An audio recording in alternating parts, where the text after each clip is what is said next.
As-Sunnah, As-Sunnah, As-Sunnah Foundation.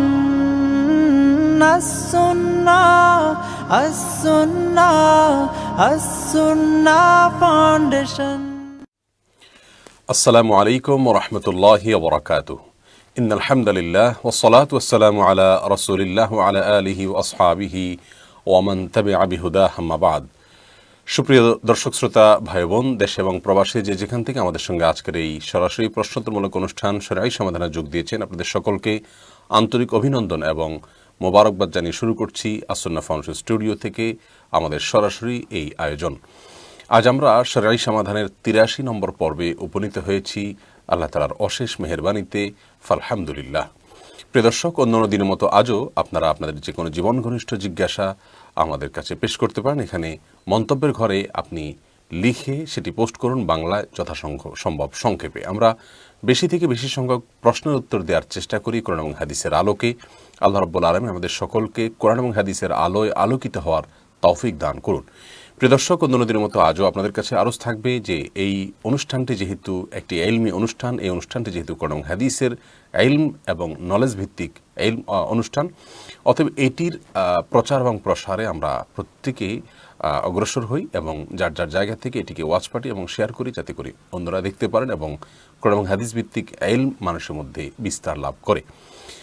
শুরুতে আপনাদেরকে একটি শুভ সংবাদ জানিয়ে রাখি যে আমাদের একটা ওয়াদা ছিল রমাদান প্ল্যানার আপনাদেরকে উপহার দেওয়া। আলহামদুলিল্লাহ, ইতিমধ্যে সেটি আমাদের হাতে পৌঁছে গেছে এবং আমি নিজে সেটি ঘেঁটে দেখেছি। আমার ব্যক্তিগতভাবে পছন্দ হয়েছে আলহামদুলিল্লাহ। ছাপা এবং সব কিছু মিলিয়ে মনে হয়েছে যে জুৎসই আল্লাহর মেহেরবানিতে। আমরা শুরুতেই দোয়া করছি রব্বে কারীমের কাছে, যে উদ্দেশ্যে আমরা এটি করেছি, মানুষ যেন রমাদানে আমল ইবাদত বিশেষ করে তাকওয়া চর্চায় সফল এবং সার্থক হতে পারেন। সেজন্য এই রমাদান প্ল্যানারটি আমরা মনে করি অনেক বড় সহায়কের ভূমিকা পালন করবে। অতএব এই প্ল্যানারটি যারা ইতিপূর্বে অর্ডার করেছেন, ইনশাআল্লাহ আগামীকাল পরশুর মধ্যে তারা আশা করছি পেয়ে যাবেন। আর যারা এখনও অর্ডার করেননি তারা আগামীকালকের দিনের মধ্যে পাইকারি অর্ডার করতে পারবেন অনলাইনে। আর এছাড়া সশরীরে যে কোনো সময় আমাদের ফাউন্ডেশনের বাড্ডা অথবা চিটাগাং অফিসে এসে আপনারা সংগ্রহ করতে পারবেন। সেই সাথে রকমারি, ওয়াফি লাইফ সহ বিভিন্ন অনলাইন আপনার লাইব্রেরিতে যে কোনো সময় আপনি অর্ডার করতে পারবেন যে কোনো সংখ্যক কপি। আর সেই সাথে সিরাত স্মারক, যেটি আমাদের সিরাতের যে আয়োজন ছিল, সিরাত পাঠ প্রতিযোগিতা, সেটি উপলক্ষে যে স্মারক প্রকাশিত হয়েছে সেটিও আমাদের কাছে প্রিন্ট হয়ে চলে এসেছে। সেটিও আপনারা সংগ্রহ করতে চাইলে সেটি অবশ্য যে কোনো সময় আমাদের অফিসে উপস্থিত হয়ে কিংবা রকমারিতে বা অফি লাইফে আপনারা অর্ডার করে নিতে পারবেন। আর সেই সাথে আমাদের এই আজকের এই প্রোগ্রামটি মনে হচ্ছে রমাদানের আগে এটি শেষ প্রোগ্রাম। অতএব রমাদানে আমরা কিভাবে এই সরাসরি প্রশ্নোত্তরমূলক অনুষ্ঠানের আয়োজন করতে পারি, কোন সময়টা আপনাদের জন্য সবচেয়ে বেশি উত্তম হবে, অনুগ্রহ করে মন্তব্যের ঘরে আপনাদের মূল্যবান মতামত জানাবেন।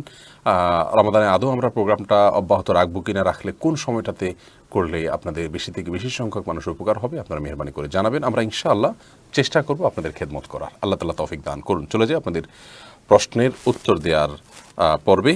আমি শুরুতে যে প্রশ্নটি দেখতে পাচ্ছি, আফরিন সাদিয়া বোন, আপনি জানতে চেয়েছেন আমার বাবা চাচারা তাদের স্ত্রী সহ একসাথে ইফতার খাওয়া কি জায়েজ এবং আমার জন্য কি জায়েজ হবে তাদের সাথে একত্রে বসে খাওয়া? এটা কি ফ্রি মিক্সিংয়ের অংশ হওয়ার গুনার আওতায় পড়বে কি না?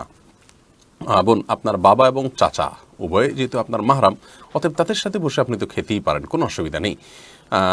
আপনার ভাইরা থাকলেও কোনো অসুবিধা নেই, আপন ভাইরা থাকলে। কিন্তু আপনার চাচাতো ভাই যদি থাকেন প্রাপ্তবয়স্ক, তাহলে তাদের সঙ্গে বসে আপনি একসাথে খেতে পারবেন না।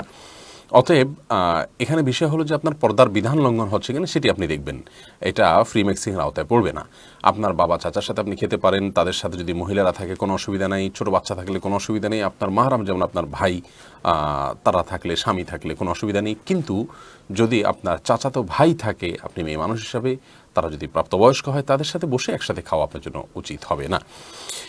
এরপরে ভাই আশিকুর রহমান জানতে চেয়েছেন, কোনো অসহায় তালাক প্রাপ্তা অথবা বিধবা মহিলাকে সহযোগিতার নিমিত্তে বিয়ে করার বিধান কি?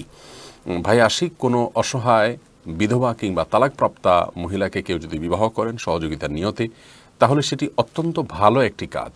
প্রিয় নবী সাল্লাল্লাহু আলাইহি সাল্লাম খাদিজা রাদিয়াল্লাহু তাআলা আনহা সহ তাঁর বেশিরভাগ সহধর্মিণী যারা ছিলেন, তাদের বেশিরভাগই ছিলেন আপনার বিধবা বা তালাকপ্রাপ্তা। অতএব অসহায় নারীদের পাশে দাঁড়ানো বিবাহের মাধ্যমে এটি অনেক বড় মাপের একটি মহৎ কাজ। আমাদের সমাজের একটা বড় রোগ হলো যে কোনো নারী যদি বিধবা হয়ে যান কিংবা তালাকপ্রাপ্ত হয়ে যান, তাকে কেউ বিবাহ করতে চায় না, সমাজ সেটাকে ভালোভাবে দেখে না, অথচ এটি অনেক বড় মাপের একটি ইবাদত এবং ভালো কাজ। আজকাল বিশেষ করে মৌলানা মামুনুল হক ইস্যুতে আমাদের অনেক ভাই বোনকে দেখা যাচ্ছে সোশ্যাল মিডিয়াতে তারা ট্রল করছেন মানবিক বিয়ে নিয়ে। আমাকে অনেকে পোস্টে মন্তব্যের ঘরে নানা রকম প্রশ্ন করছেন, আপনার কোনো মানবিক স্ত্রী আছে কিনা ইত্যাদি ইত্যাদি। দেখুন, ঘটনা যাই ঘটুক না কেন, সেই ঘটনার প্রেক্ষিতে আপনি যে ট্রলটা করছেন, সেই ট্রলটা ইসলামী শরীয়তের গুরুত্বপূর্ণ কোনো ইবাদতকে নিয়ে ট্রল হয়ে যাচ্ছে না তো? সেটি আপনার ঈমান নিয়ে টানাটানি দেখবে না তো, দেখা দিবে না তো? আপনি কোনো মুসলিম হয়ে থাকলে কোনো অসহায়, কোনো বিধবা কিংবা কোনো তালাকপ্রাপ্তা নারীকে বিবাহের যে বিষয়টি, সাধারণ বিষয়টি, জেনারেল বিষয়টির কথা আমি বলছি, পার্টিকুলার কোনো ঘটনা নিয়ে আপনার কোনো দৃষ্টিভঙ্গি থাকতে পারে, আপনার কোনো মতামত থাকতে পারে, সেটি ভিন্ন বিষয়। আমি বলছি যে অসহায় নারীকে বিবাহের বিষয়টাকে নিয়ে যেভাবে ট্রলবাজি আমরা করছি, এমনি আমাদের সমাজে ধরনের মেয়েদেরকে কেউ বিবাহ করতে চায় না। সেক্ষেত্রে এই ট্রলবাজির কারণে এটির প্রতি সামাজিকভাবে এক ধরনের মানসিক এই বিয়ের প্রতি মানসিকভাবে মানুষের একটা বৈরী ভাব চলে আসবে কিনা, সেটা একটা প্রশ্ন সাপেক্ষ বিষয়। এবং শরীয়তের জায়েজ বরং ভালো একটি কাজকে নিয়ে তামাশা হয়ে যাচ্ছে না, তো সে বিষয়ে কিন্তু আমাদের সাবধান থাকতে হবে। আল্লাহ তাআলা আমাদেরকে হেফাজত থাকার তৌফিক দান করুন। এরপরে বোন রোজিনা আক্তার, আপনি জানতে চেয়েছেন, মেয়েদের যদি মাসিক অনিয়মিত হয় এবং 10 দিনের বেশি থাকে এবং 18-20 দিনের মধ্যে ব্লিডিং দেখতে পায়, তাদের জন্য নামাজ এবং রোজার নিয়ম দয়া করে বলবেন। দেখুন, মেয়েদের মাসিক অনিয়মিত হলে এবং 10 দিনের বেশি হলে 10 দিনের অতিরিক্ত যেটি হবে সেটিকে তিনি অসুস্থতা ধরবেন এবং 10 দিনের অতিরিক্ত দিনগুলোতে তিনি রোজাও রাখবেন, নামাজও পালন করবেন প্রতি ওয়াক্তে ওযু করে করে। মাহবুবা তিতলি বোন, আপনি জানতে চেয়েছেন, আমি নেকাব করতে পারি না, শ্বাস নিতে সমস্যা হয়, তবে হিজাব পরি আর শালীন পোশাক পরি, এখন আমার কি নেকাব করা বাধ্যতামূলক, না করলে গুনাহ হবে কি না? বোন, আপনি যদি নেকাব বেঁধে রাখতে অসুবিধা হয়, শ্বাস নিতে অসুবিধা হয় বা আপনার খুব বেশি কষ্ট হয়ে যায়, তাহলে সেক্ষেত্রে আপনি যদি নেকাব না বাঁধেন কিন্তু আপনার মাথার ওড়নাটাকে যদি আপনি টেনে দিয়ে চলাফেরা করেন, যাতে আপনার চেহারা এবং শরীরের সৌন্দর্য আপনি প্রদর্শন করছেন এমন না হয়, তাহলে সেক্ষেত্রে সেটি আপনার জন্য জায়েজ হবে, কোনো অসুবিধা নেই। নেকাব বাঁধতেই হবে পর্দার জন্য এমনটি জরুরি নয়, এটি পর্দার জন্য সহায়ক। কারণ আপনি কাপড় টেনে দিলে, নিচের দিকে তাকিয়ে চললে আপনি অ্যাক্সিডেন্ট হতে পারেন বা আপনাকে অতিরিক্ত সাবধানতা অবলম্বন করতে হবে, সেক্ষেত্রে নেকাবটা সহায়ক ভূমিকা রাখে, এটুকু। অতএব নেকাব ছাড়াও যদি আপনি আপনার সৌন্দর্যকে ঢাকতে পারেন, যে কোনোভাবে প্রদর্শন না করেন, আপনি একটু ওনাকে টেনে দিয়ে চললেন, তাহলে ইনশাআল্লাহ আপনার পর্দা হয়ে যাবে। আপনি আরেকটি প্রশ্ন করেছেন, আমি পড়াশোনা করি, সেই সুবাদে ডিপার্টমেন্টের কিছু ছেলে বন্ধুদের সাথে যোগাযোগ রাখতে হয়, যদিও তাদের সাথে শুধু মেসেজে কথা হয় দরকারে, সরাসরি ফোনে কথা বলি না, এখন এভাবে বন্ধুতা রাখাটা সঠিক হবে কি না? দেখুন, বন্ধুতা এটাকে বলা যাবে না। বন্ধুতা বললেই সেখানে মনের মধ্যেই আপনি সাইকোলজিক্যাল দিক থেকে আপনার মধ্যে এক ধরনের বাজে চিন্তা আসার স্কোপটা তৈরি হয়। আমি বলছি না বাজে চিন্তা চলে আসা, সবার স্কোপটা তৈরি হয়। অতএব তিনি আপনার সহপাঠী, একই ক্লাসে পড়ছেন, তার কাছ থেকে আপনি সহায়তা নেওয়ার আছে, আপনার কাছ থেকে তার সহায়তা নেওয়া আছে, এক্ষেত্রে আপনার প্রথম করণীয় হলো কোনো নারী, কোনো মেয়ে বা ছাত্রীকে যদি আপনি পান, তার মাধ্যমে যদি আপনি আপনার তথ্যের আদান প্রদান করতে পারেন, সেটি হবে আপনার জন্য সবচেয়ে উত্তম, সেটি আপনার চেষ্টা করা উচিত। যদি সেই স্কোপ না থাকে তাহলে সেক্ষেত্রে ছেলেদের সাথে করলে, একান্তে না করে কোনো গ্রুপে, মেসেঞ্জার গ্রুপে ইত্যাদিতে যদি আপনারা তথ্য আদান প্রদান করেন টেক্সট মেসেজের মাধ্যমে, সেটি হবে সবচেয়ে নিরাপদ। আর যদি সেটিও সম্ভব না হয় তাহলে একান্তে কারোর সাথে টেক্সট মেসেজ আদান প্রদান করে প্রয়োজনে আপনি কথা বলতে পারবেন। তবে একান্ত প্রয়োজনীয় বিষয়ের বাইরে খুব সাবধান থাকতে হবে যে অন্য কোনো বিষয়ে যেন আলাপচারিতা না হয়, সেখান থেকে কিন্তু গুনাহের দ্বার উন্মুক্ত হবে। এরপরে প্রশ্ন করেছেন লাবণী আক্তার, আপনি জানতে চাচ্ছেন, আমার স্বামী ইসলামের বিভিন্ন হুকুম অমান্য করে, আমি কোরআনের কোনো কথা বললে বা ভালো কোনো উপদেশ দিলে শুনে না, হেয় মনে করে, আমার উপরে বিরক্ত ও রাগ হয়, বলে আমাকে জ্ঞান দিতে এসো না, এখন আমার করণীয় কি? বোন লাবণী, এরকম অবস্থায় আপনি আপনার স্বামীকে জ্ঞান দিতে যাবেন না, যিনি ভালো কাজের মূল্যায়ন করেন না, বরং আরও এমন মন্তব্য করে ফেলতে পারেন যে মন্তব্যের কারণে ইসলামের কোনো বিধানের প্রতি, আল্লাহর কোনো বিধানের প্রতি, নির্দেশের প্রতি তাচ্ছিল্য হয়ে যায়। তাচ্ছিল্য হয়ে গেলে কিন্তু বেঈমান হয়ে যাবেন তিনি। তো সেই জায়গা থেকে তাকে রক্ষা করবার জন্য আপনি বলতে যাবেন না, প্রয়োজনে তিনি যাদের কথাকে শুনবেন তাদেরকে দিয়ে আপনি বলাবেন, অথবা এমনভাবে পেশ করবেন যাতে করে কোনোভাবেই তিনি হেয় প্রতিপন্ন করে, তাচ্ছিল্য করে, আল্লাহর বিধানের প্রতি তার অবজ্ঞা এসে তিনি বেঈমান হয়ে না যান। তবে আপনার স্বামীর যে মানসিকতা সেটি অবশ্যই নিন্দনীয়। ভালো কোনো কাজ, ভালো কোনো কথা গ্রহণ করতে কারোর কাছ থেকেই আপত্তি থাকার কথা নয়। একজন ইমানদার যদি কার কাছ থেকে কোনটা গ্রহণ করবেন না করে এ নিয়ে দ্বিধাদ্বন্দ্বে থাকেন, তাহলে সেটি তার ইমানের দুর্বলতার প্রমাণ এবং তার অহংকারের প্রমাণ, যেটি কোনো অবস্থাতেই তার জন্য উচিত নয়। এরপরে আব্দুর রহমান জানতে চেয়েছেন কি কি শর্তের ভিত্তিতে দ্বিতীয় বিবাহ করার সুযোগ আছে। ভাই আব্দুর রহমান, ইসলামী শরিয়াতে দ্বিতীয় বিবাহের জন্য তেমন কোনো মৌলিক শর্ত নেই। শর্ত বলতে সেটি হলো আপনি দ্বিতীয় স্ত্রীর ভরণ পোষণ দেওয়ার মতো সক্ষমতা, তার সকল দায়িত্ব পালন করার এবং তার অধিকারগুলো দেওয়ার ক্ষমতা আপনার থাকতে হবে। এটা হলো একটা শর্ত। আরেকটা শর্ত হলো যে আপনি আপনার প্রথম স্ত্রী বা একাধিক স্ত্রী থাকলে তাদের মধ্যে ভারসাম্যতা, ইনসাফ এবং ন্যায্যতা এটা আপনি বজায় রাখতে পারবেন কি না, সে দায়িত্ব আপনাকে নিতে হবে। যদি না পারেন তাহলে আপনার জন্য একাধিক বিবাহ করা জায়েজ নেই। তাহলে আমরা বলতে পারি যে প্রথম বিয়েতে যে শর্ত, দ্বিতীয় বিয়েতে একই শর্ত, নতুন কোনো শর্ত নাই। অর্থাৎ ভরণ পোষণ দেওয়ার এবং তার অধিকার আদায় করার মতো ক্ষমতা আপনার থাকতে হবে। দুজন হলে দুজনেরটা দেওয়ার মতো ক্ষমতা আপনার থাকতে হবে। তৃতীয় বিয়ে করলে তিনজনেরটা দেওয়ার ক্ষমতা আপনার থাকতে হবে। আর সেই সাথে অতিরিক্ত পার্শ্ব শর্ত যেটি বলতে পারি তা হলো আপনি এই একাধিক বিয়ে করলে তাদের মধ্যে যে সমতার বিষয়টা আছে সেটা আপনাকে বজায় রাখার দায়িত্ব নিতে হবে। যদি আপনি আশঙ্কা করেন যে না আপনি সমতা বজায় রাখতে পারবেন না, একজনের কাছে বেশি থাকবেন, একজনের কাছে কম থাকবেন, একজনকে বেশি আপনার খরচ খরচা দিবেন, আরেকজনকে একেবারে কম দিবেন, এরকম যদি হয় তাহলে আল্লাহ বলেছেন ফাইন খিফতুম আল্লাহ তাআদিলু ফাওয়াহিদা, যদি তোমরা আশঙ্কা করো যে একাধিক স্ত্রী থাকলে তাদের মধ্যে তোমরা সমতা বজায় রাখতে পারবে না, তাহলে ফাওয়াহিদা, তাহলে একটি বিবাহ করবে, একাধিক করবে না। অতএব একাধিক বিয়ের ক্ষেত্রে সমতা বজায় রাখা আর তাদের অধিকার আদায় করা, এটাই হলো শর্ত। প্রথম স্ত্রীর সম্মতি, এটিকে কোরআন হাদিসের কোথাও দ্বিতীয় বিয়ের জন্য শর্ত হিসাবে আরোপ করেনি। অতএব ইসলামী শরীয়তের দৃষ্টিকোণ থেকে দ্বিতীয় বিয়ের জন্য প্রথম স্ত্রীর সম্মতি এটি কোনো শর্ত নয়। তবে আমাদের দেশে প্রচলিত আইনে প্রথম স্ত্রীর অনুমোদনটাকে শর্ত করা হয়েছে দ্বিতীয় বিয়েটি বিশুদ্ধি হওয়ার জন্য। এরপরে ওসমান গনি আল মোহাম্মদী আপনি জানতে চেয়েছেন কোনো নিকট আত্মীয় এতিমদের ভবিষ্যৎ সহায়তার উদ্দেশ্যে যাকাতের টাকা আলাদা অ্যাকাউন্টে জমা রাখা যাবে কি না, কারণ তাদেরকে এখন টাকা দিলে তার সঠিক পথে ব্যয় না করার আশঙ্কা আছে। যাকাতের টাকা আপনি গরিবকে মালিক বানিয়ে দেওয়ার আগ পর্যন্ত যাকাত আদায় হবে না। আপনি কোনো গরিব অসহায়কে যাকাতের টাকা দিয়ে দিলে আপনার যাকাত আদায় হবে, আপনি নিজের কাছে রেখে দিলে যাকাত আদায় হবে না। এজন্য কোনো এতিম শিশুকে যদি যাকাতের টাকা দিতে চান, সে যদি অসহায় হয়, তাহলে সেক্ষেত্রে তার যিনি গার্ডিয়ান, তার যিনি আপনার অভিভাবক, তার কাছে আপনি সেটি দিয়ে দিতে পারেন। যদি সেক্ষেত্রে তসরুফের আশঙ্কা করেন তাহলে সেক্ষেত্রে ছেলের নামে কোনো ব্যাংক অ্যাকাউন্ট করলে সেখানে দিয়ে দিতে পারেন। এক কথায় তার মালিকানা আপনি দিয়ে দিবেন। আর যদি আপনি নিজেই তার অভিভাবক হন বা নিকটাত্মীয় হন, অন্য কোনো জায়গায় নিরাপদ মনে না করেন, তাহলে আপনি এটা তার জন্য রেখে দিবেন এবং আপনার সমস্ত ওয়ারিশরা জানবে এবং আপনার মৃত্যু হয়ে গেলে কোনোভাবে যাতে সে এটা পেতে অসুবিধা না হয় তার সকল পেপারস এবং সিস্টেম আপনি রেখে যাবেন, তাহলে সেটি জায়েজ হবে ইনশাআল্লাহ বিদিনিল্লাহ। নজরুল ইসলাম জানতে চেয়েছেন দ্বিতীয় বিয়ের ক্ষেত্রে কি প্রথম স্ত্রীর অনুমতি নেওয়া বাধ্যতামূলক? একটু আগে আমরা উত্তর দিয়েছি, প্রথম স্ত্রীর অনুমতি নেওয়া শরিয়ার দৃষ্টিকোণ থেকে দ্বিতীয় বিয়ের জন্য বিশুদ্ধ হওয়ার জন্য মানে জরুরি নয়, আবশ্যক নয়। প্রথম স্ত্রীর অজান্তে আপনি দ্বিতীয় বিয়ে করতে পারেন যদি দ্বিতীয় বিয়ে করার যে শর্ত আছে সেটি আপনার মধ্যে থাকে, সমতা বজায় রাখতে পারেন এবং ভরণ পোষণ দেওয়ার ক্ষমতা আপনার যদি থাকে। তবে আমাদের দেশে প্রচলিত আইনে প্রথম স্ত্রীর অনুমোদনকে শর্ত হিসাবে আরোপ করা হয়েছে।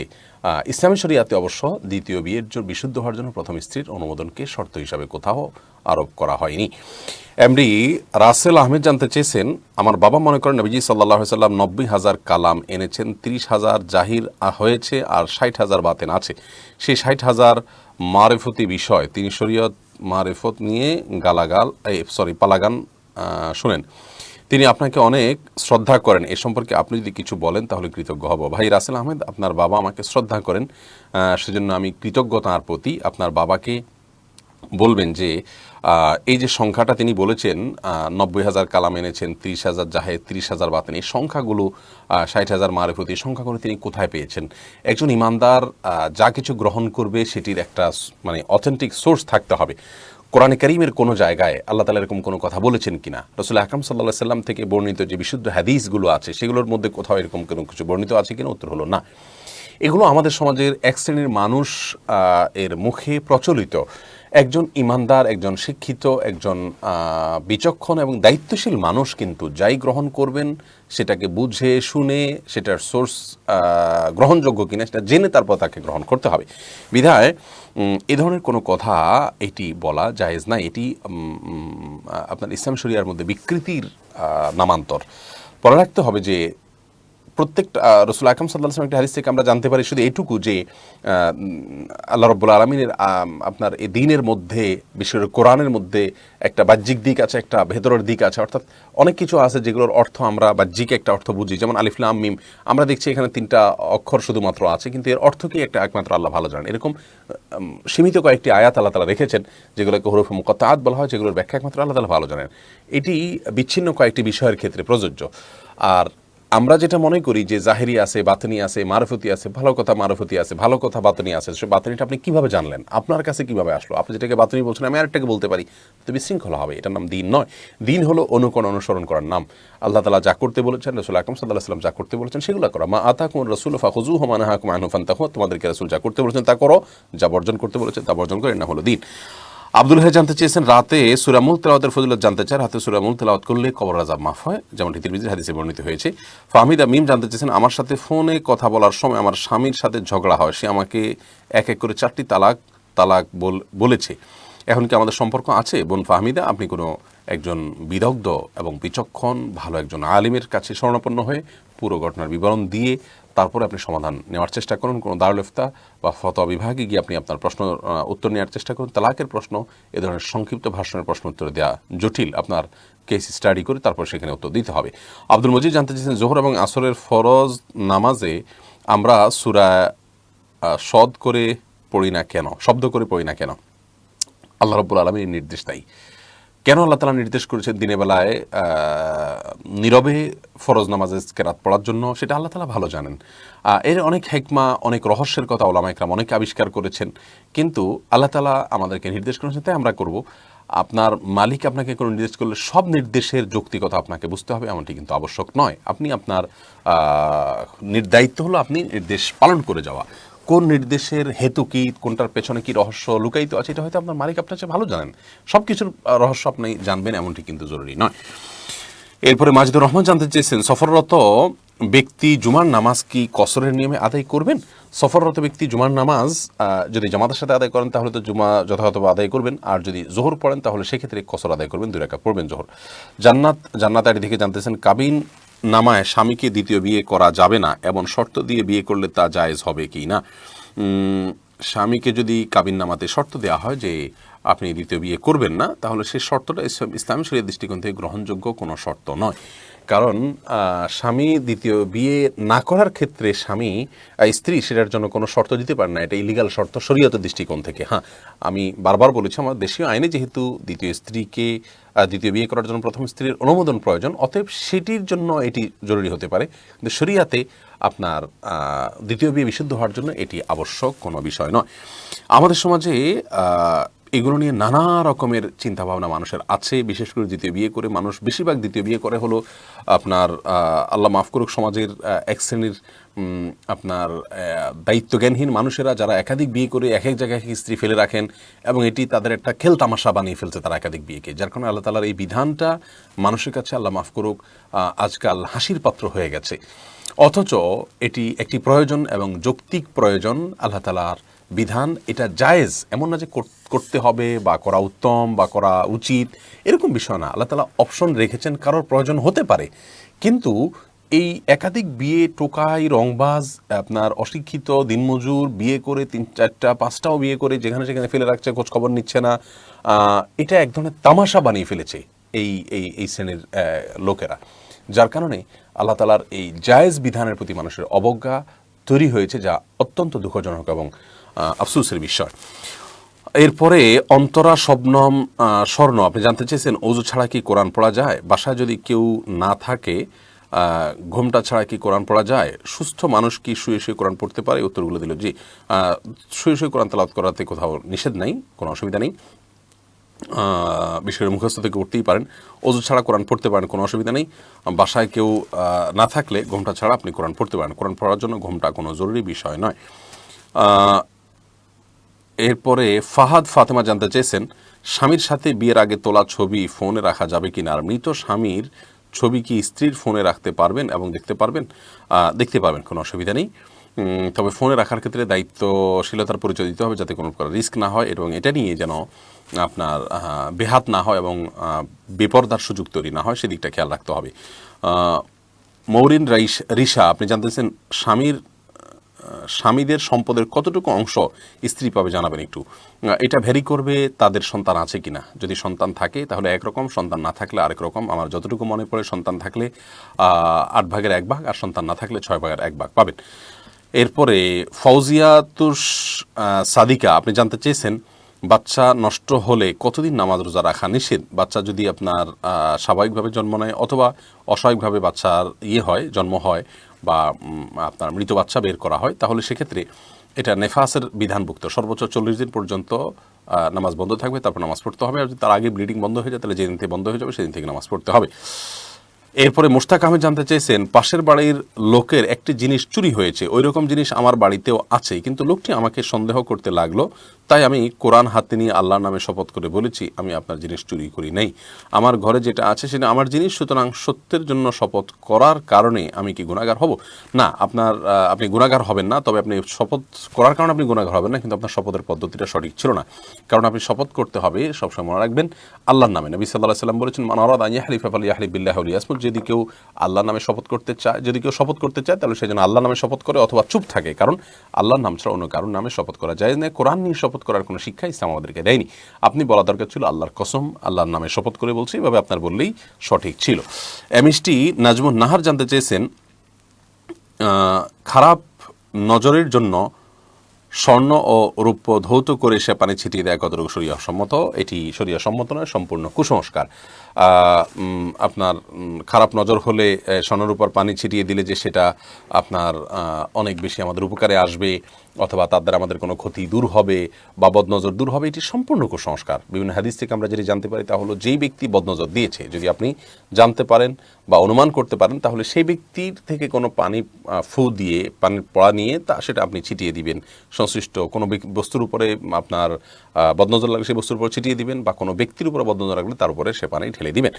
এর বাইরে আপনি বড়জোর যেটি করতে পারেন তা হলো তার নামে তিনি যদি কোথাও বসে থাকেন তাহলে সেই জায়গাটাতে ভিজাতে না দিয়ে মুছে আপনি সেই পানিটা ওই সংশ্লিষ্ট জায়গায় ছিটিয়ে দিবেন, বা কোনো ব্যক্তির উপর বদনজর লাগলে তার গায়ের উপর ঢেলে দিবেন। এটুকু কাজ করতে পারেন, এটি হাদিস দ্বারা প্রমাণিত।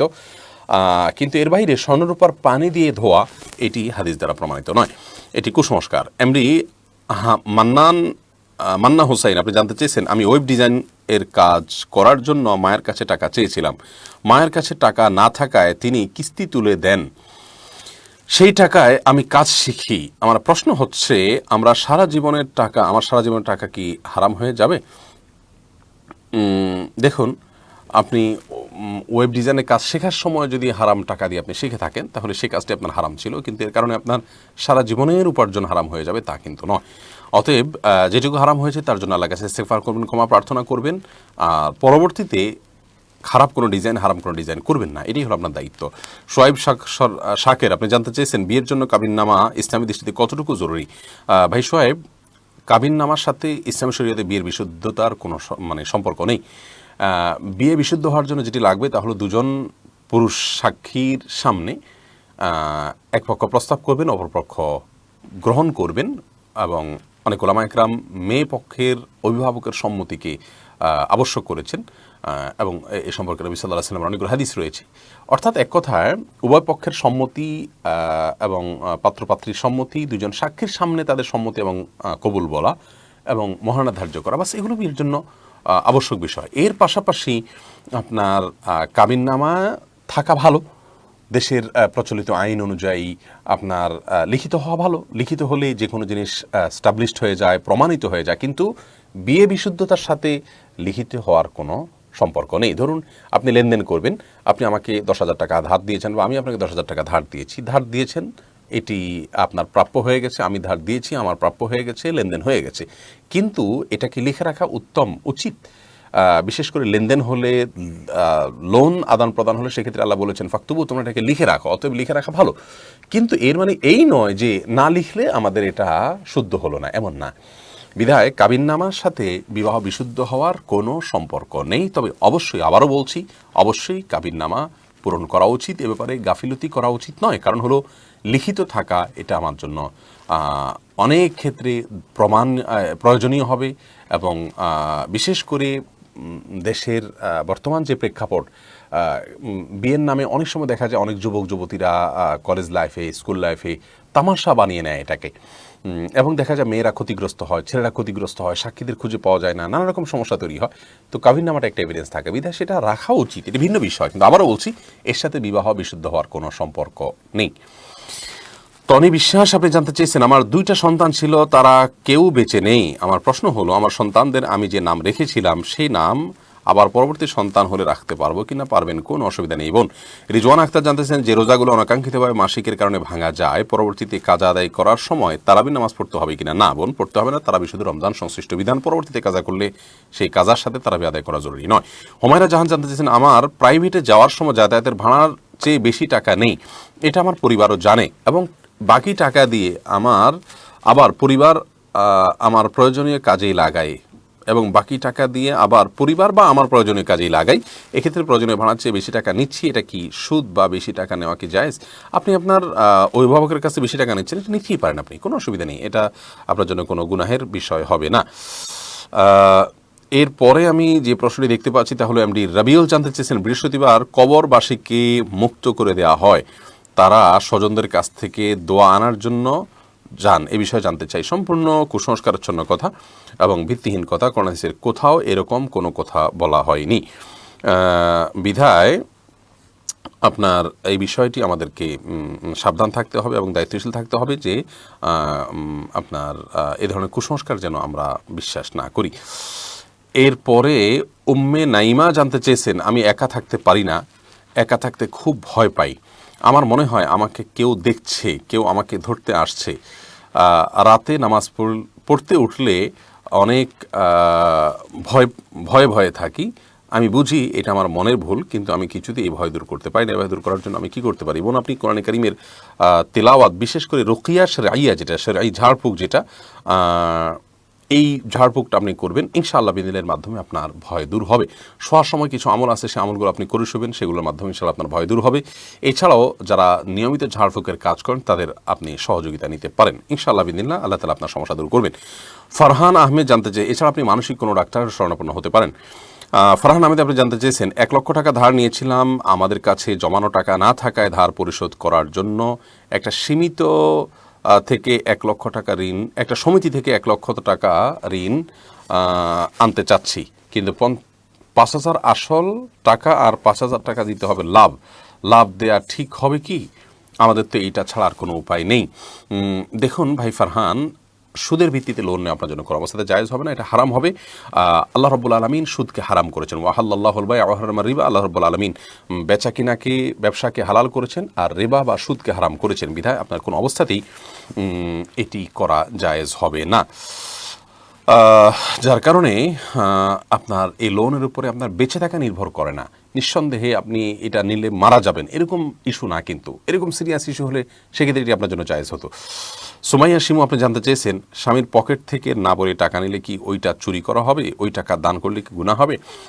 বোন সুমাইয়া, স্বামীর পকেট থেকে যদি আপনি টাকা নেন এবং স্বামী যদি জানেন, মৌনসম্মতি যেটাকে বলে, তিনি জানেন যে হ্যাঁ আপনি নেন, কিছু বলেন না, এরকম হলে আপনি নিতে পারেন, যেটুকু তার মৌনসম্মতি আছে এটুকু। আর যদি তার মনোসম্মতি না থাকে, এটা মানে একেবারে নিয়মতান্ত্রিক যেটাকে চুরি বলা হয়, সেটাই যদি হয়, তাহলে সেটা আপনার জন্য জায়েজ হবে না। যদি তিনি আপনার ভরণ পোষণ এবং মৌলিক যে চাহিদা আপনার, বা আপনার অধিকার, চাহিদা না, আপনার যে অধিকার আছে সেটা তিনি আদায় করে থাকেন, তাহলে সেক্ষেত্রে আপনি তার পকেট থেকে আর টাকা নিতে পারবেন না, যদি তার সম্মতি না থাকে। আর যদি মৌলিক চাহিদা পূরণ না করে থাকে, তাহলে সেক্ষেত্রে আপনার মৌলিক চাহিদা পূরণের জন্য যেটুকু নেওয়া দরকার সেটুকু আপনি নিতে পারবেন, এর অতিরিক্ত অংশ আপনার জন্য নেওয়া জায়েজ হবে না। ওযু ছাড়া মোবাইল থেকে কোরআন পড়া যাবে কি না, লোমো তসলিমা বোন জানতে চেয়েছেন। যাবে, কোনো অসুবিধা নেই। মোবাইলের মধ্যে যে কোরআন থাকে এটাকে ওযু ছাড়া ধরা যায়, কারণ এটা মূল কোরআন নয়, এটা আপনার সফট কপি, এটাকে আসলে ধরা যায়ও না, উপরে গ্লাসও আছে, অতএব এটা হাত দিয়ে পড়তে পারেন, কোনো অসুবিধা নেই।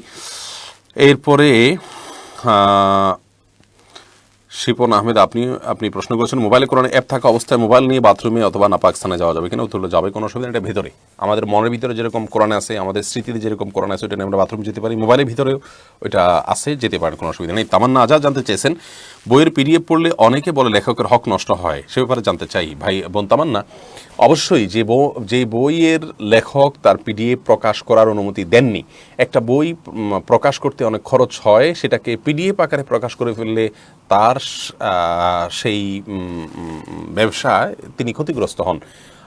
অতএব আমার কোনো জিনিস আমার অনুমতি ছাড়া আপনার ব্যবহার করা যেরকম নাজায়েজ হবে, এরকম এটাও এরকম নাজায়েজ হবে, কোনো অবস্থাতেই জায়েজ হবে না। হ্যাঁ, পিডিএফ যদি সংশ্লিষ্ট কর্তৃপক্ষই উন্মুক্ত করে দেন বা তারা অনুমতি দিয়ে দেন, তাহলে এটি ব্যবহার করাতে কোনো অসুবিধা নেই।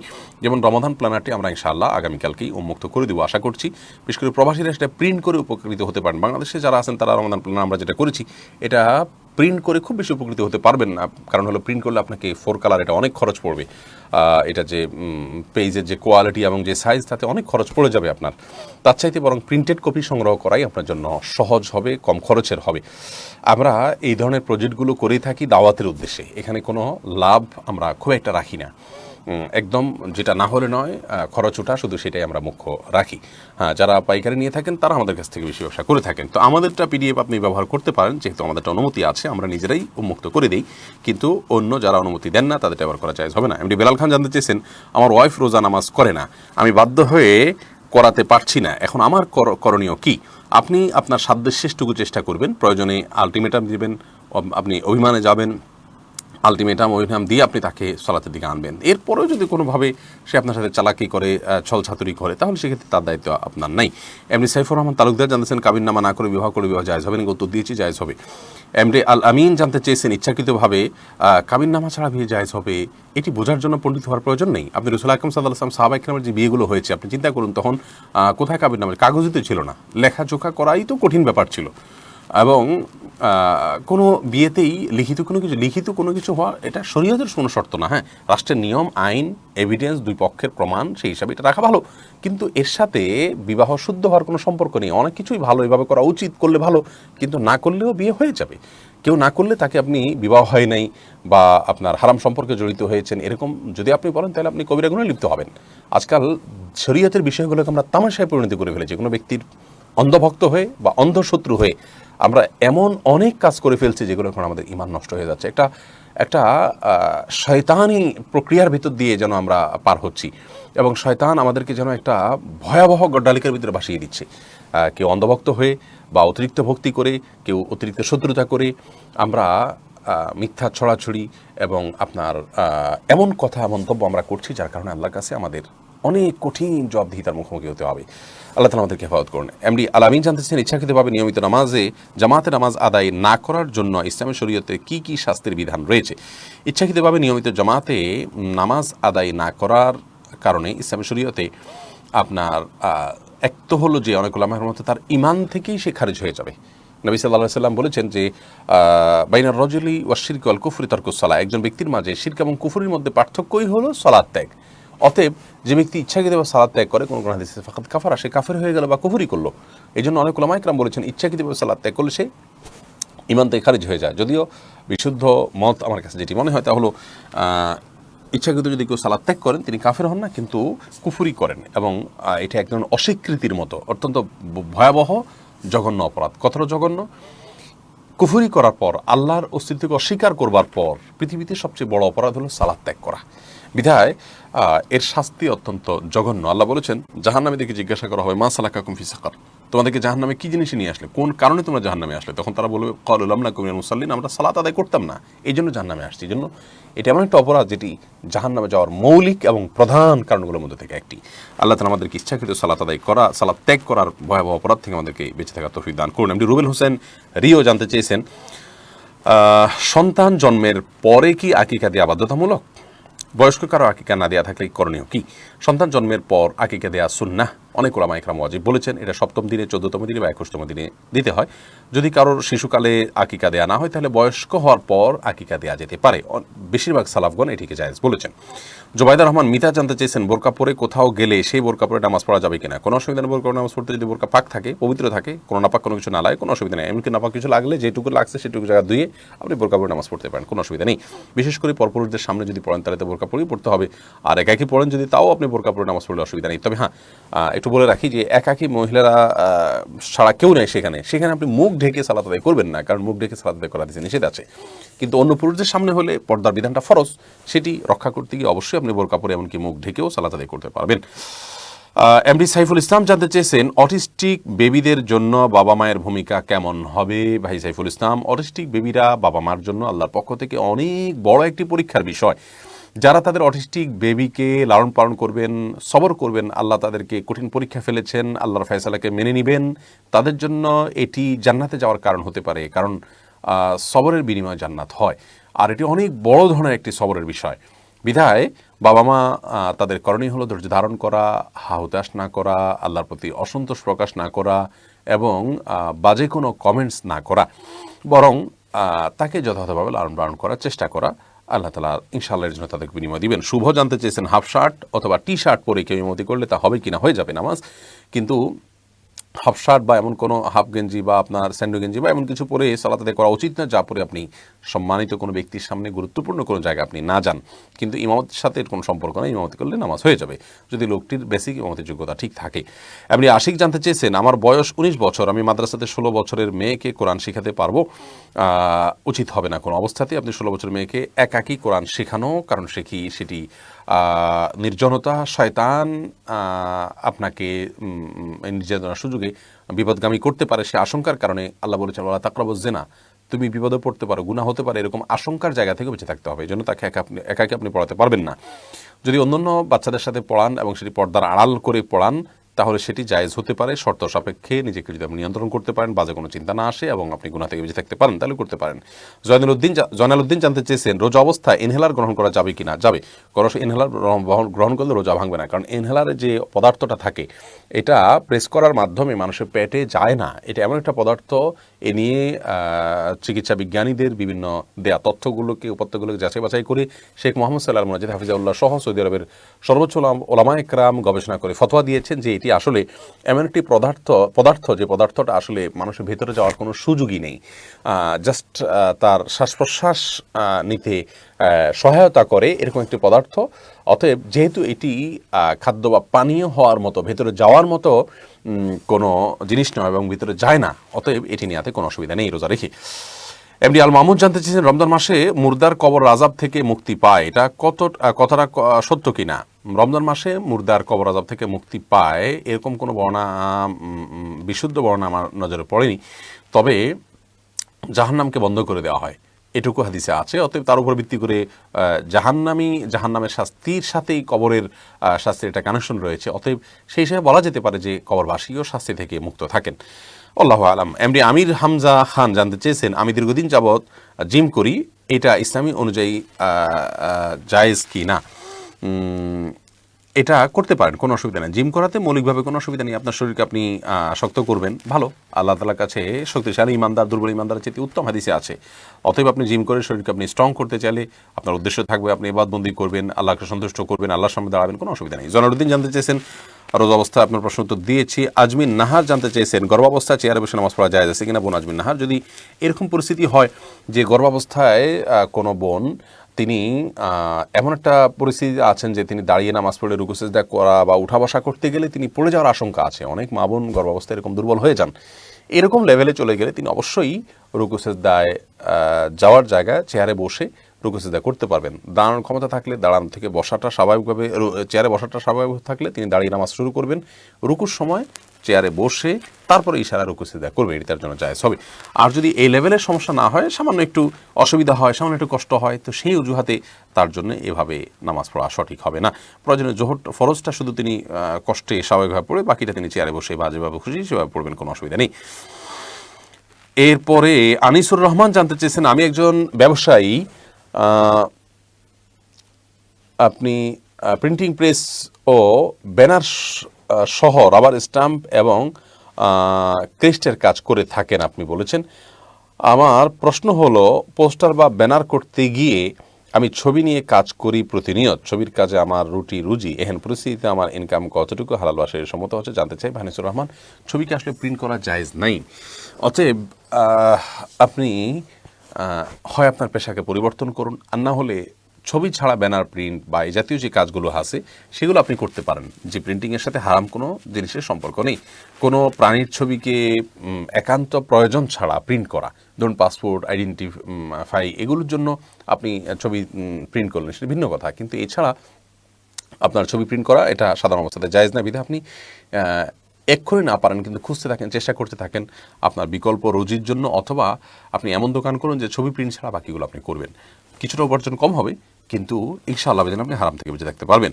এমনি জোবায়ের জানতে চেয়েছেন কত টাকা হলে জাকাত দিতে হয়? 595 গ্রাম রূপা কেনার মতো টাকা থাকলেই জাকাত দিতে হবে। আমিনা খাতুন জানতে চেয়েছেন, যৌথভাবে জমি কিনতে চাচ্ছি, সেখানে যদি কেউ হারাম টাকা দেয় তাহলে কি আমাদের সম্পদ হালাল হবে? উত্তর হলো হালাল হবে, কোনো অসুবিধা নেই। আপনারটা আপনার, তারটা তার। যৌথভাবে জমি কিনলে তার হারামের দায়ভার আপনাকে বহন করতে হবে না, তবে হালাল উপার্জনকারী সঙ্গী তার সাথে উঠা বসা করাটা আপনার জন্য কল্যাণের, কারণ ফাসেকের সাথে, খারাপ মানুষের সাথে উঠা বসা করা উচিত না। আল্লাহ বলেছেন ওয়াকুনু মা'আস সাদিকিন, ভালো মানুষের সাথে উঠা বসা করো। বিধায় এরকম মানুষের সাথে আপনি উঠা বসা করবেন না যার উপার্জন হারাম, কিন্তু এর তার সাথে থাকলে যে আপনার উপার্জনটা হারাম হয়ে যাবে বা আপনার জমি কেনাটাও হারাম হয়ে যাবে, ব্যাপারটা কিন্তু সেই লেভেলের না। মানে এটা উত্তম অনত্তমের ব্যাপার, হালাল হারামের ব্যাপার না। আফিফা আমরিন পুষ্প জানতে চেয়েছেন, মাজারের টাকায় বানানো মসজিদে নামাজ আদায় করা যাবে কি না? গুরুত্বপূর্ণ একটি প্রশ্ন। কেউ মাজারে টাকা দিয়েছেন, সে টাকা দিয়ে মসজিদ নির্মাণ করা হলো, কোনো অসুবিধা নেই, কোনো অসুবিধা নেই সে নামাজ আদায় করাতে, বরং এটা ভালো কাজ। দুলাল হোসেন জানতে চেয়েছেন, মসজিদে গিয়ে 2 রাকাত নফল নামাজের নিয়ত করলাম, একটু পর একামত হলে তখন কি করা উত্তম? নফল নামাজ এর নিয়ত শুরু করেছেন, তাহলে খুব দ্রুত শেষ করে আপনি জামাতে শামিল হবেন। অনেক ওলামা ইকরাম বলেন যে আপনি নামাজ ভেঙে ফেলে ফরজ জামাতে শামিল হবেন, বিশেষ করে শুরুর দিকে যদি থাকেন, কারণ তারা দলিল দেন ইদা উকিমাতিস সালাতু ফালা সালাতা ইল্লাল মাকতুবা, যখন নামাজের একামত শুরু হয় তখন ফরজ ছাড়া অন্য কোনো নামাজ পড়া যায় না। এই মতের একটা গ্রহণযোগ্যতা, একটা দলিল এর ভিত্তি তো রয়েছেই, কিন্তু আমরা মনে করি যে এইখানে বলা হয়েছে শুরু করার কথা। সালাত একামত শুরু হলে তখন আপনি সালাত শুরু করবেন না, কিন্তু আগে থেকে শুরু করে ফেলে আপনি এটা ভাঙবেন না, কারণ আল্লাহ বলেছেন আল্লাহ তুবতিলু আমালাকুম, তোমরা তোমাদের আমলকে নষ্ট করো না। অতএব আপনি নিয়ত করে ভেঙে ফেলেন, আমল নষ্ট করা। আপনি নিয়ত করলে খুব দ্রুত শেষ করেন, করে গিয়ে জামাতে শামিল হবেন। আর একামত শুরু হয়ে গেলে তারপর আপনি নিয়ত করবেন না কোনো নামাজের, ফরজ নামাজ ছাড়া। শহীদুল ইসলাম জানতে চেয়েছেন, আমি কাজ না করলে আমার চলা সম্ভব না, রোজা না রাখলে গুনাহ হবে কি না? বা শহীদুল ইসলাম, অনেক খেটে খাওয়া মানুষদেরই প্রশ্ন, অনেক রিকশাওয়ালা ভাই আছেন, দিনমজুর ভাই আছেন, যারা এই প্রশ্ন করেন যে আমরা যদি সিয়াম পালন করতে চাই তাহলে কাজ করতে পারি না, কারণ আমি যে কাজ করি সেখানে একটু পরপর পানি পান করতে হয়, বিশেষ করে গরমের দিনে। আবার যদি আমি কাজ না করি তাহলে সেক্ষেত্রে আমার খেতে পারি না, আমাকে ক্ষুধার্ত থাকতে হয়। আমরা এরকম পরিস্থিতি যারা আছেন তাদেরকে বিনীতভাবে বলতে চাই, দেখুন, রমজান মাসে রোজা রাখাকে আল্লাহ তাআলা ফরজ করেছেন। আপনার জীবন বাঁচানো যেরকম ফরজ, রমজান মাসে রোজা রাখাটাও ফরজ। আপনি যদি জীবন বাঁচানো এবং রোজা রাখা দুইটার মধ্যে সমন্বয় করতে পারেন, সেটা আপনাকে করতে হবে।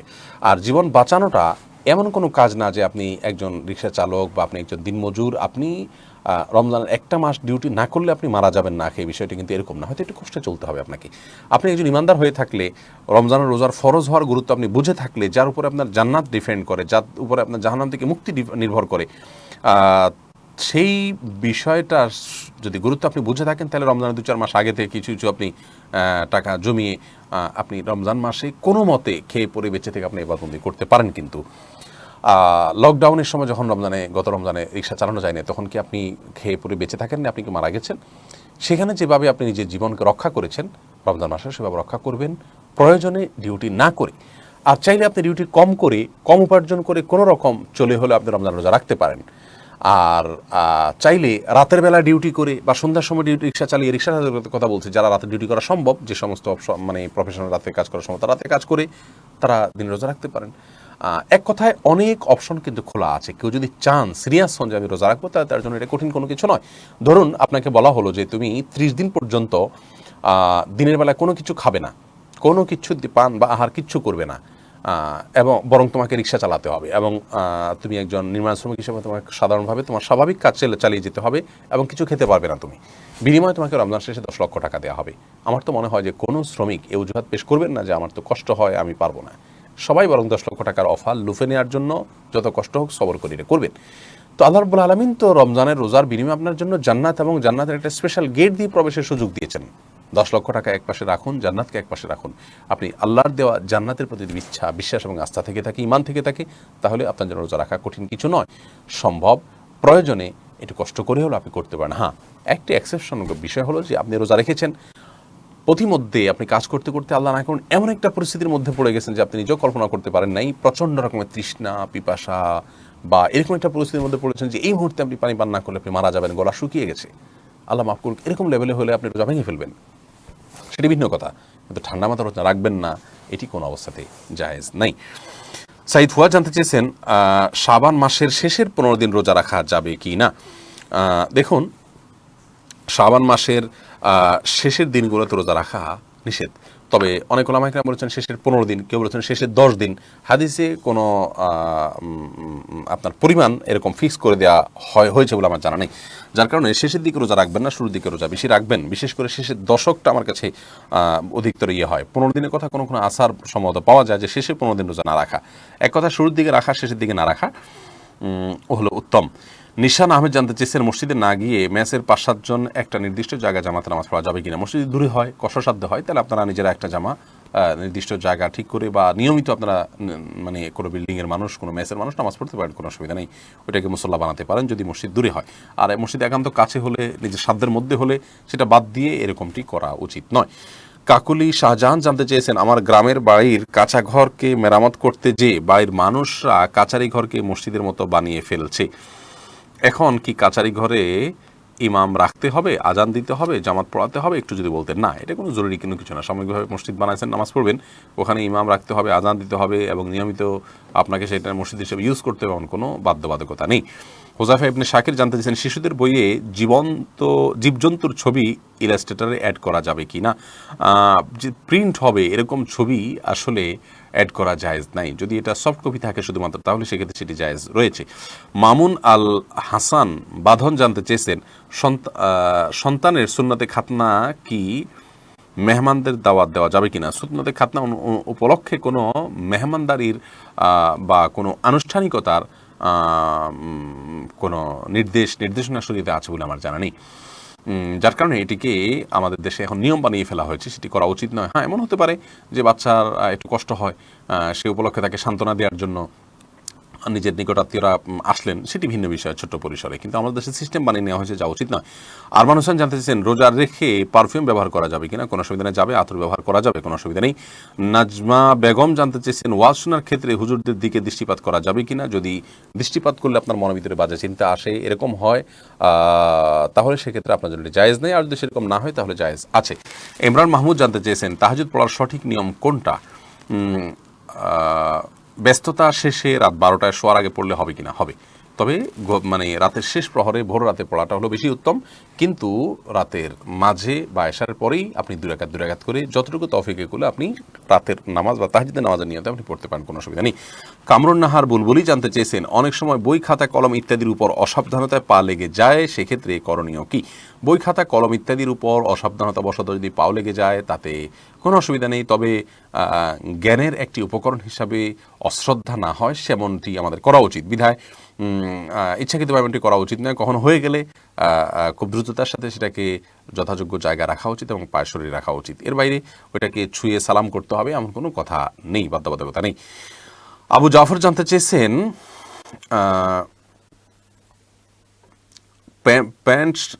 প্যান্ট শার্ট নাকি খ্রিস্টানদের পোশাক। কেউ কেউ বলে এ পোশাকে নামাজ হয় না। এ পোশাকে নামাজ হয় না, এটি সম্পূর্ণ ভিত্তিহীন কথা। প্যান্ট শার্টে নামাজ হবে না, কোরআন হাদিসের কোথাও এরকম কোনো কথা বলা হয়নি। আর এটাকে এখন আর খ্রিস্টানদের পোশাক বলার কোনো সুযোগ নেই, কারণ এটি খ্রিস্টানদের কোনো ধর্মীয় আদর্শ থেকে ধর্মীয় বিশ্বাসের বাহক হিসাবে এটি যে আছে এমন নয়। আর দ্বিতীয় হলো যে খ্রিস্টানদেরই একান্ত আপনার পোশাক, তারাই শুধু পড়ে এমনও আর নাই, যার কারণে এটি একজন মুসলিম হিসেবে পড়তে পারেন, কোনো অসুবিধা নেই। ফারজানা আফরিন লিলি আপনি জানতে চাইছেন আমরা কিভাবে বুঝবো আমাদের তওবা আল্লাহ তাআলা কবুল করেছেন। বোন, এটা বোঝা কঠিন আল্লাহ তাআলা কিভাবে আপনার আমার তওবা কবুল করেছেন, তবে আমাদের উচিত হবে সাধারণভাবে তওবা করার পর সে অপরাধটি যেন আমার দ্বারা সংগঠন না হয়। যদি আর অপরাধটি সংগঠন না হয় তাহলে সুধারণা আপনি করতে পারেন যে আল্লাহ তাআলা আপনার তওবা কবুল করেছেন, কিন্তু অপরাধ সংগঠন হয়ে গেলে আবার আপনি ধরে নেবেন যে না আগেরটার কোনো মূল্য নাই, এরকম না। তওবা করলেই আপনি সাথে সাথে আল্লাহর কাছে সওয়াব পাবেন এবং তায়েবদের কাতারে শামিল হবেন। তবে আপনার তওবাকে যত স্ট্রং করতে পারবেন তত সেটা উত্তম হবে। এবং তওবায় নাসুহা যেটাকে বলা হয়, খাঁটি তওবা, যেটা করার পর আপনি আর সে অপরাধে যাননি, সেই তওবা হলো উত্তম তওবা। সেরকম হতে পারলে আপনি অনেক বেশি সুধারণা করতে পারেন যে আল্লাহ তাআলা আপনার তওবা কবুল করেছেন। কিন্তু এটার উপরে নির্ভর করে আপনার মন খারাপ করা বা খুব বেশি আশাবাদী হয়ে আবার নিশ্চিন্ত হয়ে যাওয়া সেটাও উচিত নয়। রোকেয়া সুলতানা জানতে চেয়েছেন রোজা থাকাকালীন ভ্যাকসিন নিতে পারবেন কিনা। পারবেন, কোনো অসুবিধা নেই। ভ্যাকসিন মানুষের পেটে পাকস্থলীতে যায় না, খাদ্য বা পানীয় কাজ দেয় না, কোনো অসুবিধা নেই এটা নেওয়াতে। নাদিয়া খান জানতে চেয়েছেন রোজা রেখে চোখে ড্রপ নেওয়া যাবে কিনা। চোখের ড্রপ নিতে পারেন, কোনো অসুবিধা নেই। নাকে ড্রপ নেওয়া যাবে না। আরমান সাদিক জানতে চেয়েছেন ছোট শিরকের গুনাহ কি ক্ষমাযোগ্য। ছোট শিরকের যে গুনাহ আছে সেটি ক্ষমাযোগ্য, যদি আপনি ইস্তেগফার করেন ইনশাআল্লাহ তাআলা মাফ করবেন। রওশনা আরা জানতে চেয়েছেন বেকার ভাইকে বোন হিসাবে যাকাত দিতে পারবো কিনা। কোনো অসুবিধা নেই। আপনার ভাই যদি বেকার এবং আপনার যাকাত খাওয়ার হকদার হন, অভাবী হন, নিজের যে উপার্জন তা দিয়ে তার মাস চলে না এমন হয়, তাহলে আপনি তাকে অবশ্যই যাকাত দিতে পারবেন, বরং তাকে দিলে বেশি উত্তম হবে। সারাবান তাহুরা বোন আপনি জানতে চেয়েছেন অনেক মেয়েরা গোপনে বিয়ে করে, আবার ওই বিয়ে গোপনে ভেঙে যায়, কিন্তু কোনো প্রমাণ না থাকায় নিজে নিজে বিয়ে সংক্রান্ত তথ্য গোপনে মাধ্যমে ডিভোর্স ছাড়া অন্য কোথাও বিয়ে করলে বসলেও বিয়ে হালাল হবে কিনা, নাকি চিরকাল হারাম থেকে যাবে। কোনো কাগজপত্রের প্রমাণ ডিভোর্সের জন্য জরুরি নয়। যদি নিয়মতান্ত্রিকভাবে ডিভোর্স হয়ে থাকে তাহলে অন্যত্র বিয়েতে কোনো অসুবিধা নেই। এমডি রায়হান চৌধুরী জানতে চেয়েছেন একই দিনে ঈদ এবং রোজা পালন করার বিধান কি। একই দিনে সারা বিশ্বের মানুষ ঈদ এবং রোজা রাখা এটা অবাস্তব কথা, এটা সম্ভব নয়। পৃথিবীর এক এক সময় দিন, এক সময় এক এক জায়গায় দিন, অন্য জায়গায় রাত হয়। অতএব এই চিন্তা অবান্তর চিন্তা। তবে যে সমস্ত অঞ্চলে একই সময় দিন একই সময় রাত হয়ে থাকে, সে সমস্ত অঞ্চলে মানুষ একজনের চাঁদ দেখলে সেটার সুপ্রবৃত্তি করে সবাই রোজা রাখবে কিনা, সবাই ঈদ করবে কিনা, এটাই ওলামাদের মতপার্থক্য আছে। আমাদের দেশের ওলামা একরাম প্রায় 99% বললে ভুল হবে, প্রায় শতভাগ ওলামা একরাম একমত যে আমাদের দেশের আকাশে বা পৃথিবীর যে যে দেশে মানুষ যে ভূখণ্ডে বসবাস করে সে আকাশে দেখে চাঁদ দেখে রোজা রাখবে, সেদিনই আমাদের চাঁদ দেখে রোজা রাখা উচিত। নবী সাল্লাল্লাহু আলাইহি ওয়াসাল্লাম বলেছেন আস-সাওমু ইয়াওমা ইয়াসুমুন নাস ওয়াল ফিতরু ইয়াওমা ইফতিরুন নাস। যেদিন মানুষ সবাই রোজা রাখে সেদিন তুমি রোজা রাখবে, যেদিন সবাই ঈদ করে সেদিন তুমি ঈদ করবে, অর্থাৎ বিচ্ছিন্নতাবাদী হওয়া যাবে না। আমাদের বেশিরভাগ মানুষ যেহেতু আমাদের নিজেদের আকাশে চাঁদ দেখে রোজা রাখেন, ঈদ করেন, অতএব আপনি বিচ্ছিন্নতাবাদী হলে সেটি বরং গুনাহের কারণ হবে এবং মুসলিমদের মধ্যে বিভক্তির গুনাহ লিপ্ত হব। এই বিষয়ে বিস্তারিত আমাদের ভিডিও আছে এবং ডক্টর খন্দকার আব্দুল্লাহ জাহাঙ্গীর একটা আলোচনা আছে আমাদের পেজে আছে, আপনি সার্চ দিলে পেয়ে যাবেন, শুনে নেবেন মেহরবানি করে। আমি রায়হান চৌধুরী জানতে চাই, আপনার উত্তর দিয়েছি। হাসান মুরাদ জানতে চেয়েছেন আমার বাবা মা চায় আমি ডাক্তার ইঞ্জিনিয়ার হই, কিন্তু আমি মাদ্রাসায় ভর্তি হতে চাই। তারা বলছেন আলেমরা কম আয় করে তারা বেশি আয়কে মুখ্য মনে করছেন, আমি তাদের বিরোধিতা করায় তারা আমার সাথে রাগ দেখান, এতে কি আমি গুনাহগার হব কিনা। ভাই হাসান মুরাদ, আল্লাহর নির্দেশের বাইরে যদি কোনো কিছু মা বাবা করতে বলেন বা অভিভাবকরা করতে বলেন, তো সেটি মানতে আমরা বাধ্য নই। তাদের কোনো কথা আমরা যদি না মানি তাহলে গুনাহগার হয়ে যাবে, ব্যাপারটি সেই লেভেলের না। বিশেষ করে এখানে আপনি একটা ভালো কাজ করতে চাচ্ছেন, সে ভালো কাজ তারা বাধা দিচ্ছেন। তবে হ্যাঁ, যদি ডাক্তার আপনার সাধারণ শিক্ষায় শিক্ষিত হয়ে আপনার দিনদারিটা আপনি রক্ষা করতে পারেন, তাহলে সেক্ষেত্রে তাদের নির্দেশকে আপনার বিবেচনা আনা উচিত। কারণ মাদ্রাসা পড়াটা আপনার জন্য ফরজ নয়, আপনার জন্য ফরজ হলো দিন শিক্ষা করাটা। যেটুকু দিনের যে এলিমটুকু না থাকলে নয়, যেটুকু জানা আপনার জন্য ফরজ, সেটুকু যদি আপনি জানেন তাহলে ইনশাআল্লাহ হবে ইদনিল্লাহ আপনার দায়মুক্ত হয়ে যাচ্ছেন আপনি। অতএব বাবা মার নির্দেশকে এক্ষেত্রে আপনার প্রায়োরিটি দেওয়া উচিত। অবশ্য তারা দুনিয়াদারির কারণে করছে, আপনি উদ্দেশ্য চেঞ্জ করবেন যে আমি শুধুমাত্র পয়সার জন্য করছি না, বরং জাগতিক শিক্ষা অর্জন করে সেটাকে আমি দিনের ক্ষেত্রে ব্যবহার করব। এরপরে বশির আপনি জানতে চেয়েছেন আমাদের বাড়ির মাঝখানে অনেক পুরনো একটি কবর আছে, এখন ঘর তৈরি করতে গেলে কবরের কিছু অংশ ঘরের সাইডে পড়ে, আমি এখন এখানে ঘর তৈরি করতে পারবো কি না। করতে পারেন, কোনো অসুবিধা নেই। কবর অন্যত্র যদি স্থানান্তর করতে পারেন, কবরস্থান থাকে এবং কবর যদি অনেক পুরাতন হয়, তাহলে সেক্ষেত্রে কবরের ধ্বংসাবশেষ নিয়ে কোনো একটা কবরস্থানে স্থানান্তর করে সেখানে আপনি ঘর নির্মাণ করতে পারবেন, কোনো অসুবিধা নেই। ফয়সাল বাড়ি শরণ আপনি জানতে চেয়েছেন সরকারি বিভিন্ন প্রতিষ্ঠানে বৈশাখী ভাতা দিয়ে থাকে, এটা নিজ প্রয়োজনে খরচ করা যাবে কিনা। উত্তর হলো যাবে, কোনো অসুবিধা নেই। অমুসলিমরা যদি তাদের ধর্মীয় দিবস উপলক্ষেও কিছু আপনাকে হাদিয়া দেয়, সেটা যদি ফলমূল জাতীয় হয় এবং হালাল কিছু দেয়, তাহলে সেটা খাওয়া যায় আছে। নাইরুজ উপলক্ষে বা নববর্ষ উপলক্ষে অগ্নিপূজকরা অনেক খাবার টাবার ইত্যাদি সাহাবী থেকে যেত, তারা সেটা গ্রহণ করতেন। সেটা যদি জায়েজ হয়, তাহলে বৈশাখী ভাতা, বৈশাখীকে পয়লা বৈশাখকে ঈদের মতো করে উদযাপন করা, এটা ইসলামী ভাবধারা বিরোধী। আল্লাহ তাআলা বছরে 2টা উৎসব মুসলমানকে দিয়েছেন, তৃতীয় আরেকটা বাৎসরিক উৎসব মুসলমান স্থির করবে না। তবে হ্যাঁ, পয়লা বৈশাখ উপলক্ষে নবান্ন বা অন্যান্য কোনো উৎসব, আমাদের আঞ্চলিক কোনো উৎসব যদি হয় তাহলে সেটি হতে পারে। এখন পয়লা বৈশাখকে একটা ঈদের রূপ দেওয়ার চেষ্টা, বিশেষ করে কর্পোরেট ব্যবসায়ীরা এবং মিডিয়াগুলো, এটা কি এরকম একটা জায়গা দাঁড় করার চেষ্টা করা হচ্ছে যেন এটা ঈদের মতো আরেকটা ঈদ, সোজা কথা। এটি আসলে উচিত নয়। অতএব পয়লা বৈশাখ উপলক্ষে যদি ভাতা দেওয়া হয়, ঈদের মধ্যে যেরকম ভাতা দেওয়া হয়, এটি গ্রহণ করে ভালো কোনো ব্যবহার করতে কোনো অসুবিধা নেই। ইকবাল আহাদ জানতে চেয়েছেন, অনেক সময় দেখা যায় কিছু বেসরকারি মাদ্রাসা স্কুল ছাত্র ছাত্রীর কাছ থেকে রেজিস্ট্রেশন বাবদ টাকা নেয় বোর্ডকে দেওয়ার জন্য, কিন্তু পরেও প্রতিষ্ঠান বোর্ডকে কিছু টাকা দিয়ে বাকিগুলো শিক্ষকরা ভাগাভাগি করে নেন। তাদের এই টাকা নেওয়া জায়েজ হবে কিনা? যদি রেজিস্ট্রেশনের ফি বাবদ বলে নেওয়া হয়, তাহলে সেক্ষেত্রে অতিরিক্ত টাকা বা ছাত্রদেরকে ফেরত দিতে হবে, কোনো অবস্থাতে সেই টিচাররা ভাগ করে নিতে পারবেন না। আর যদি ফির পাশাপাশি অন্য খরচ করা হবে এটা বলা হয়, বা বাকি টাকাটা টিচাররা রেখে দিবেন বা প্রতিষ্ঠান রেখে দিবে, এরকম বিষয়টি বলা থাকে, তাহলে সেক্ষেত্রে করতে অসুবিধা নেই। না বলা থাকলে এটি জায়েজ হবে না, কারণ আপনি যা বলে নিচ্ছেন সেটা না করে অন্য কাজে ব্যয় করছেন, এটি প্রতারণা এবং গুনাহের কাজ হবে। রাজু আহমেদ আপনি জানতে চেয়েছেন, আমার বাবা ব্যবসায় মিথ্যা কথা বলেন, আমার করণীয় কি? আপনি তাকে নসিহত করবেন, সাবধান করবেন, এটা আপনার করণীয়। অন্যদেরকে দিয়ে তাকে বোঝাবেন, সংশোধনী আনার চেষ্টা করবেন, এটা আপনার করণীয়। এর বাইরে আপনি তার সাথে এটা নিয়ে ঝগড়া করতে যাবেন না। ফারহান শাহরিয়া আপনি এই আইডি থেকে জানতে চেয়েছেন, আমি টাকনুর উপরে কাপড় পরতে চাই কিন্তু মা বাবা মানা করেন, এতে কি আমার গুনাহ হবে? টাকনুর উপরে কাপড় পরা জরুরি, টাকুর নিচে কাপড় পরা গুনাহের কথা, কারণ টাকুর নিচে কাপড় পরলে সেক্ষেত্রে জাহান্নামের শাস্তির কথা বলা হয়েছে। কবিরা গুনাহ টাকুর নিচে কাপড় পরা। আর কোনো কবিরা গুনার ব্যাপারে যদি মা বাবার আর্গুমেন্ট থাকে বা তারা যদি কবিরা গুনাহ করতে বলেন, তাহলে সেই কথা তাদের শোনা যাবে না। যে তারা যদি কোনো ফরজ কাজে বাধা দেন, তাহলে সেই কথা তাদের শোনা যাবে না। লা তাআতা লি মাখলুকিন ফি মাসিয়াতিল খালিক, আল্লাহর অবাধ্য হয়ে কোনো সৃষ্টির বাধ্যগত হওয়া যাবে না। তবে নফল কাজ বা সাধারণ উত্তম কাজে যদি তারা বাধা দেন, তাহলে সেক্ষেত্রে সেটাকে আমলে নিতে হবে। তাদেরকে বোঝাতে হবে বিনয়ের সাথে যে আমার সৃষ্টিকর্তার নির্দেশ, আপনি আমার বাবা মা, সৃষ্টিকর্তা নন, আমার কি করা উচিত। তাদেরকে বোঝাবেন বিনয়ের সাথে, ইনশাআল্লাহ তারা বুঝতে সক্ষম হতে পারেন। শামিয়া মজুমদার জানতে চেয়েছেন, শুক্রবার সূরা কাহফ পড়লে আল্লাহ তাআলা দাজ্জালের হাত থেকে রক্ষা করবে, এটা কি হাদিস অনুযায়ী সঠিক? শুক্রবার সূরা কাহফ পড়লে কিয়ামতের দিন সেটা আমাদের জন্য নূর বা আলোর ভূমিকা দিবে, যেমনটি হাদিসে বর্ণিত হয়েছে।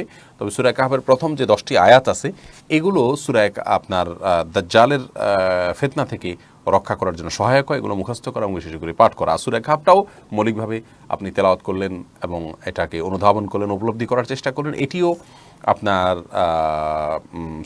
দাজ্জালের ফিতনা থেকে মুক্তির জন্য মানে মাধ্যম। এরপরে সাইমা মজুমদার আপনি জানতে চেয়েছেন, আপনার প্রশ্ন উত্তর দিয়েছি। মোহাম্মদ তানজিম জানতে চেয়েছেন, কোনো মুসলিম যদি ভুল ক্রমে শিরক করে ফেলে এবং তারপর খাঁটি মনে তওবা করে, তবে আল্লাহ তাকে ক্ষমা করবেন? অবশ্যই ক্ষমা করবেন। তওবা করলে মাফ হয় না এমন কোনো অপরাধ নেই, বিশেষ করে আল্লাহর অধিকার সংশ্লিষ্ট যে অপরাধগুলো আছে। আপনি শিরক করে ফেলেছেন ভুল ক্রমে, এখন তওবা করলে অবশ্যই মাফ করবেন আল্লাহ তাআলা। সাহাবায়ে কেরাম অনেকেই, বরং বেশিরভাগই বলতে গেলে, একসময় তারা মূর্তি পূজা করতেন, পরে আল্লাহ তাআলা তাদেরকে হেদায়েত দিয়েছেন, নবী সাল্লাল্লাহু আলাইহি ওয়াসাল্লামের দাওয়াতে তারা ঈমান এনেছেন, তাওহীদে বিশ্বাসী হয়েছেন, তাদেরকে আল্লাহ তাআলা অবশ্যই মাফ করেছেন। বিধায় আমরাও ক্ষমা পাবো ইনশাআল্লাহ। শিরক করার পর আল্লাহ তাআলা সেই অপরাধ মাফ করেন না যে আয়াত আছে, তার মানে হলো যদি কেউ তওবা ছাড়া মৃত্যুবরণ করেন, শিরক নিয়ে যান, তাহলে সেটা ক্ষমা হবে না। নাজমুল কবির আপনি জানতেছেন, ফ্যাশন ডিজাইনের আয় হালাল হবে কিনা? ফ্যাশন ডিজাইনিংটা যদি মেয়েদের মধ্যে করেন এবং নিশ্চিত হন যে পুরুষদের দৃষ্টিগোচর হবে না বা পর্দার বিধান লঙ্ঘন হবে না, তাহলে সেটুকু জায়েজ অবশ্যই আছে। পুরুষদের জন্য একই কথা প্রযোজ্য। সিরাজ মুনিরা মোহনা বোন আপনি জানতে চেয়েছেন, গর্ভাবস্থায় ডাক্তারের পরামর্শে রোজা না রাখা উচিত হবে কিনা? গর্ভাবস্থায় আপনি যদি এত বেশি অসুবিধা ফিল করেন যে আপনি রোজা রাখতে গেলে গর্ভস্থ সন্তান অসুবিধা হবে, চিকিৎসক যিনি রোজার গুরুত্ব বুঝেন, মুসলমান ডাক্তার, আবার সেই সাথে তিনি ডাক্তার হিসাবে অভিজ্ঞ, তিনি যদি বলেন যে না, আপনার যে পরিস্থিতি শরীরের, তাতে আপনার গর্ভস্থ সন্তানের জন্য রোজা রাখলে ক্ষতি হবে, বড় ধরনের কোনো ক্ষতি, বা আপনি ক্ষতিগ্রস্ত হবেন, তাহলে সেক্ষেত্রে রোজা না রাখতে পারেন, অন্য সময় রাখলেও চলবে। কারণ আল্লাহ বলেছেন কোরআনে কারিমে, ফামান কানা মিনকুম মারিদান আও আলা সাফারিন, যে ব্যক্তি অসুস্থ থাকে অথবা সফরে থাকে সে ওই সময় রোজা না রেখে অন্য সময় রাখলেও চলবে। কিন্তু যদি সামান্য একটু ভয় হয়, অহেতুক ভয়ের উপর ভিত্তি করে আপনি রোজা না রাখা উচিত হবে না বা জায়েজ হবে না।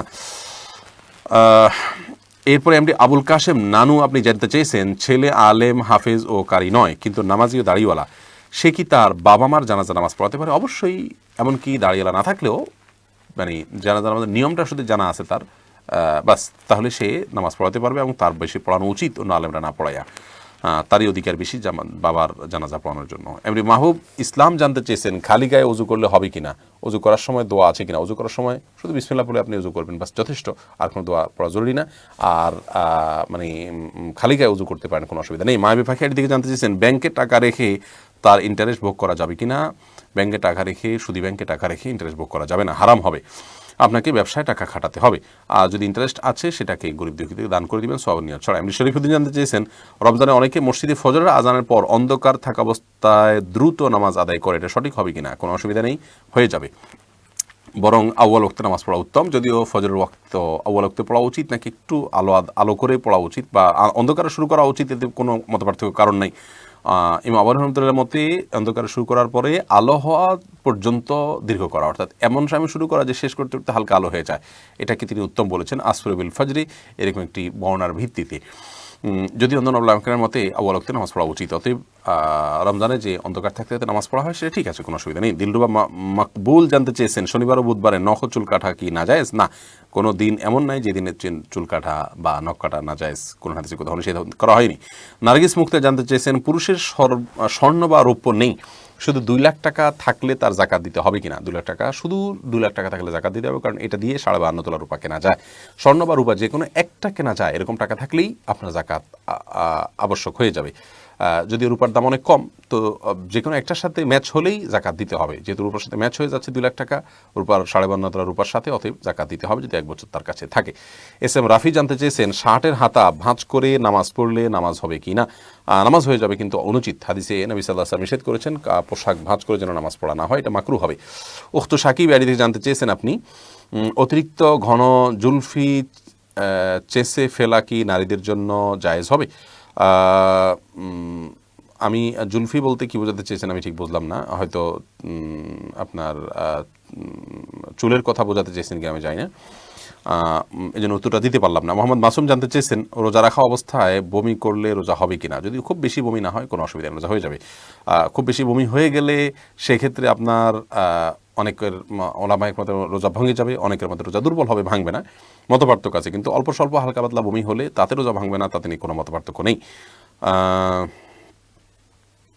এরপরে নিউটন সীমান্ত আপনি জানতে চেয়েছেন, কোনো অমুসলিম মারা গেলে কি ইন্না লিল্লাহি ওয়া ইন্না ইলাইহি রাজিউন পড়া যাবে? উত্তর হলে পড়া যাবে, কোনো অসুবিধা নেই। ইন্না লিল্লাহি ওয়া ইন্না ইলাইহি রাজিউন এর অর্থ হলো যে আমরা নিশ্চয়ই সবাই আল্লাহর এবং আল্লাহর কাছে আমাদের ফিরে যেতে হবে। অমুসলিমের ক্ষেত্রেও একই কথা প্রযোজ্য, কোনো অসুবিধা নেই। ওই অর্থের দিক থেকে পড়া যেতে পারে। আর মুজাহিদুল হক আপনি জানতে চেয়েছেন, রমজানের রাতে ও দিনে কোরআন তেলাওয়াত কি সমান সওয়াব?